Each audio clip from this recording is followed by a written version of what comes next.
I begin, as always, in the matchless, glorious, and precious name of the Lord Jesus Christ. This video is going to be a review of The Walking Dead, Season 3, Episode 12, Clear. Wow. Wow. This episode was point blank amazing. Before I go on, I'm gonna this review contains major spoilers, so I'm gonna give you 10 seconds to turn this thing off.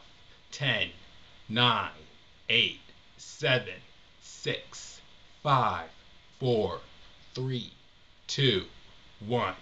All right. If you're the only people who are here are either people who have seen the episode or people who haven't but really don't care. So here we go. Here we go. There, Rick, Carl, and Michonne are riding down the road back to Rick's hometown, and they pass over this sign said to Aaron. And they also pass, in the meantime, they also pass over a hitchhiker.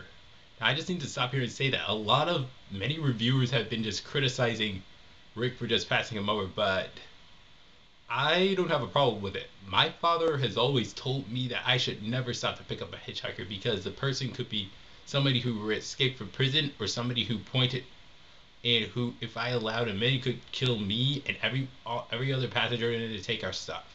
So it's okay that he just ignored the hitchhiker. And also going over, what's even more is that there's a little bit later that sign to Aaron. We find out what happened to Aaron what happens to Aaron a little later. Michonne runs a car into a ditch where they have a hard time getting it out of, and all of a sudden these bunch of walkers come out of nowhere, and then we see one of them with the bracelet known as Aaron. So apparently Aaron, Erin, has been zombified at this point. And then Rick says Carl and Michonne to cover their ears, and he shoots down one of those walkers. Probably showing that he's learned his lesson from the pilot when he just shot that walker within the tank in the first in Days Gone By, and his equilibrium went off like crazy. He didn't want to repeat that. And then a little bit later, we cut to the credit, to the opening credit, to the theme music, and we cut back, and then they just Rick and Carl just go over to get some things, and then they say Carl's just basically explaining to his dad that he doesn't trust Michonne, and bringing up the fact that she left off while they ran off, and as that was going on, Oscar got shot and killed back in Woodbury and all that stuff in that day, and that Rick's responds to his son by saying, I brought her here. The reason I brought her was to keep her away from Merle and to keep it because we have common interests, and wonder if this would be the only time they would do that. And Rick says, yeah. Of course, Michonne hears this, and she realizes what she has to do. Win both of them over. He keep on going, and as they continue, they see these signs of graffiti everywhere as they get closer, go into the town, and they see all the booby traps as well. And then out of nowhere, this masked shooter starts firing. Carl shoots him down, and then we get and once Rick takes off the helmet, at which point we find out that the guy has a bulletproof vest, Kevlar like utility vest, and we find out the guy's name. We find out who it is, Morgan Jones, whose last appearance was in the first episode of Season 1, series premiere, Days Gone By. Wow, that was a surprise. Unfortunately, well, not much of one, because there were a lot of calls for it. People calling for Morgan's return in this episode. So they go up to bring Morgan into take Morgan up to his room where he has a lot of guns. Previously, Rick just found out that a lot of the guns from the army had been taken, and they just find out Morgan had been taken, and it's like And meanwhile, Carl just realizes that his old house has been destroyed and things like that. House has been burnt down, and he just, oh, I need to hold on back up like that. And that create Morgan. Michonne just thinks that is dangerous, given all the knife he acts in the wall and things like that. And the funny part comes here. Um, Mor, Mina, Michonne starts taking some food out of the refrigerator or somewhere from of Morgan, starts eating it. Rick axes. So now we're eating his food. Now Michonne's like, the mat's at welcome. That was a funny part. And I liked it a lot because it helps humanize Michonne a little bit. Humanize Michonne a little bit more.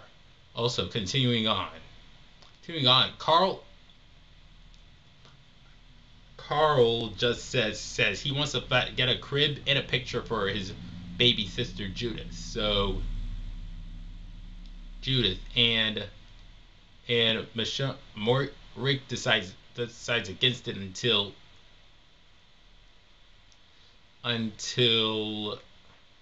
Michonne says he wants to go. She was gonna go with him. So that's good. So there it goes. I'm just gonna talk about the incident. I'm gonna talk about the don't know where to go. Go with what happened with Carl and Michonne or Morgan and Rick. I'm gonna go with Morgan and Rick. Um, I'm gonna go with Morgan and Rick. So Morgan's trying to help up. Rick finds the walkie-talkie that he gave Morgan back in days gone by, and now and then Morgan wakes up. Both of them have a little brawl in which ends with Morgan stabbing Rick in the shoulder, and then Morgan has a little chit chat with him. And as that's going on, he realizes that Morgan's son was bit by his zombified wife, which he couldn't was trying his best to put down back in the pilot or the season series premiere, but couldn't.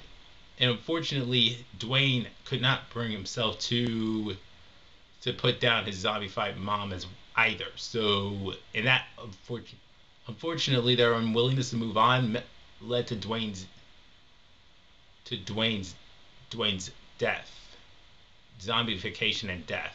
Of course, Rick got the Rick.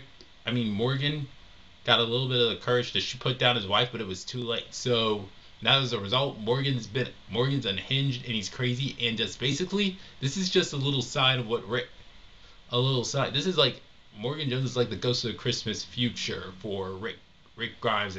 That if he keeps on going down the road of insanity, this is what he may wind up like Morgan, isolated from everybody else, unhinged, and having basically no purpose, losing your will to live, but not being able to commit suicide. And that kind of causes Rick to say you can come back from this, which he's saying this to himself and he's saying it to Morgan because I think this is just basically a wake up call. Morgan allows him to have guns, things like that, and it's like basically this was it. I like this episode and things like that. So let's go back. Let's go to Carl and Michonne. So Carl in this episode basically just shows that Carl is as much as a tough child soldier he's become this season, which has made him much more likable. He's still a kid. He just shows that by trying to ditch Michonne as she's killing off a walker and just telling him that he's not here. She's only there for only to have common interest, and she won't be part of the group after all the battle with the governor and stuff like that. I think so. And also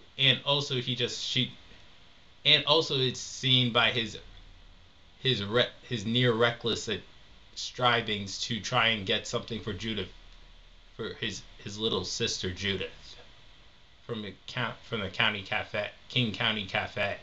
So both of them go in there. They So Michonne just decides you could stop me. You can't you can't stop me from helping you and things like that. So also I have to say this is like the only the episode where Michonne's gotten more lines than she has so far this season. And it's like basically more Michonne and Carl go in there. Carl grabs the picture. Walker grabs him. A walker tries to grab him. Michonne kills it. Also, by the way, as they were walking in, there were a lot of the walkers were too focused on trying to get to the mice within the cages than they were on the humans. So wow. And then they try to get out when all of a sudden a bunch of walkers fall, head their way after a mouse gets out, following a mouse, and then they get out. They are chased by them. They kill a bunch of them. So they also kill a bunch of them. Kill a bunch of them.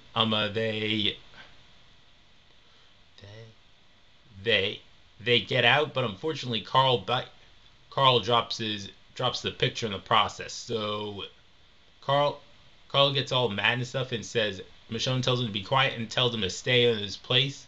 She goes back in and comes back out with the picture and the and with the and with a colorful multicolored statued cat, which she says is pretty gorgeous.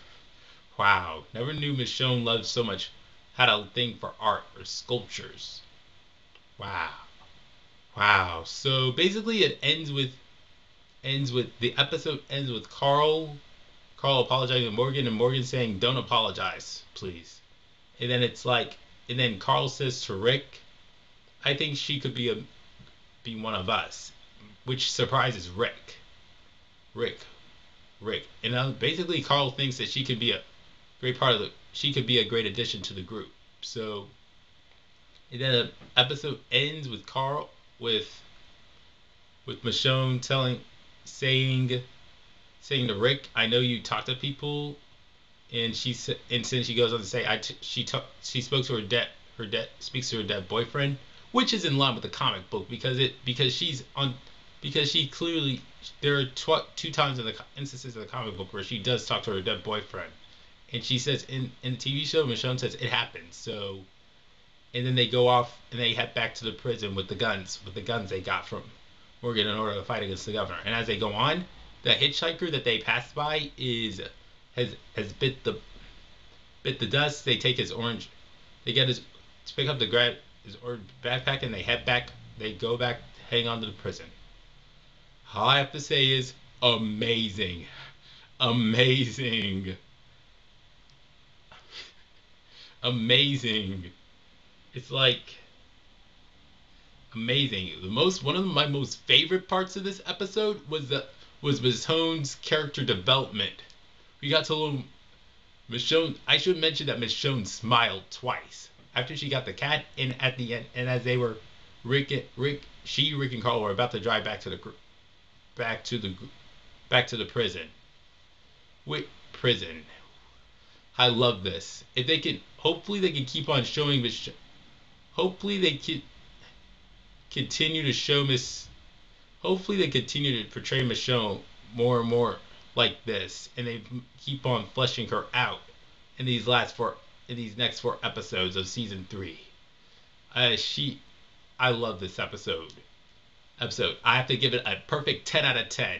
Can't wait for the next episode. This is Jabari Jefferson saying God bless.